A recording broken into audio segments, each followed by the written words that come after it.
নয়টা গুনাহ এরকমই আছে যার সাজা আমার আল্লাহ দুনিয়ার ভিতরে দিয়ে দেবে। এক নম্বর এরকম যে গুনার কারণে মানুষের বয়স কমে যায়, সে গুনাহটা হলো কি, মার সাথে, মা বাবার সাথে বদসলুকি করা, মা বাবাকে কি করা, গালি গলজ করা, না ফরমানি করা, মা বাপকে অসম্মান করলে তোমার এক নাম্বার কি হয়ে যাবে, অমর কমে যাবে, বয়স কমে যাবে। নাম্বার জি, গুনার থেকে ইনসানের উপর, মানুষের উপরে লানত আসে, সে গুনাহটা হলো ঝুট, মিথ্যা। তুমি যদি বলো তাহলে তোমার উপর কি সবসময় আল্লাহর লানত থাকবে, মিথ্যা কোনো সময় বলা যাবে না। হ্যাঁ, যে গুনার দ্বারা মানুষের দুনিয়ার ভিতরে আল্লাহ তাআলা তাকে ধরবে, তাকে মারবে, সেটা হলো জুলম। তুমি যদি কারো উপর জুলুম করছো, অত্যাচার করছো, তাহলে তোমাকে আল্লাহ রাব্বুল আলামিন দুনিয়ার ভিতরে তোমার উপর অত্যাচার করবে।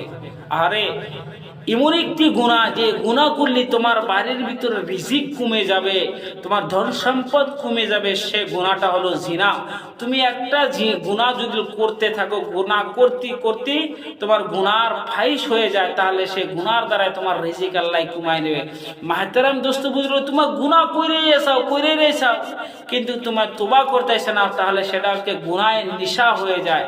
যে গুনাহ করতে করতে আল্লাহর বরদাস্ত হয় না, এত গুনাহ করতেছে আল্লাহর বরদাস্ত হতেছে না, আল্লাহ বরদাস্ত না করাবে লোক মানুষদের সামনে তুলে ধরে, বান্দা এই কামগুলো করতেছে তোমরা দেখো, এই বান্দাটা, এই মানুষটা এই কামগুলো করতেছে তোমরা দেখো। যখন আল্লাহ মানুষকে দেখায় দেয়, তাহলে তুমি মনে করবা যে এই বান্দাটা এই গুনাহটা বহুতবার ধরে করতেছে, অনেক বছর ধরে করতেছে। আল্লাহ একবারে তুমি যে গুনাহ করলা, ওই গুনাহকে পর্দাফাশি জীবনও করে না, আল্লাহ সময় দেয়। যখন গুনাহ করতেই থাকো, বহুত হয়ে যায়, আল্লাহ নাফরমান বেশি হয়ে যায়, তখন তুমি কি করে, আল্লাহ সেই গুনাহকে মানুষের সামনে তুলে ধরে। মাহতারাম দোস্ত আজিজ, যে কাজগুলো করলি পুরা কমকে আল্লাহ তাআলা কতল করে দিবে, শেষ করে দিবে, সে কামটা হলো যে মানুষকে কতল করলি, মানুষকে বেবসায় মারধর করলি, মারলে, তাহলে ওই কমকে আল্লাহ রাব্বুল আলামিন কি করে দেবে, শেষ করে দিবে।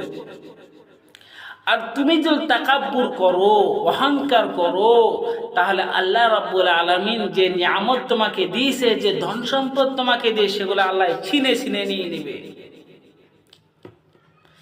যে গুনার দ্বারা, যে এমন একটি গুনাহ আমরা করতেছি, বারবার গুনাহ করেই আছি, সে গুনাহটা যতই দোয়া করি, সেই দোয়া আমাদের কবুল হবে না। সে গুনাহটা কি জানো?